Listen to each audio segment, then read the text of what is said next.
बुलेटिनच्या सुरुवातीलाच बातमी येते काश्मीरमधल्या आत्मघातकी हल्ल्याची। बारामुल्लाच्या उरीमधील भारतीय सैन्य दलाच्या हेडक्वार्टरवरती आत्मघातकी हल्ला करण्यात आलेला आहे।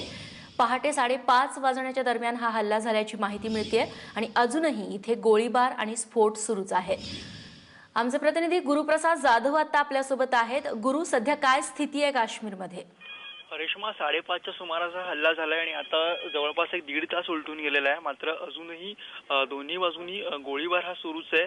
1.5 तासानंतरही घटनास्थळावरनं स्फोटाचे मोठे आवाज येत आहेत अशी माहिती मिळते। त्याचबरोबर गोळीबार देखील सुरू आहे। 5:30च्या सुमारास जे आतंकवादी हल्ला झालाय आणि 2 पेक्षा पण जास्त आतंकवादी यामध्ये असतील अशी एक शक्यता जी आहे ती वर्तवली जाते, किंवा त्यापेक्षाही जास्त असू शकतील असंही म्हटलं जात आहे।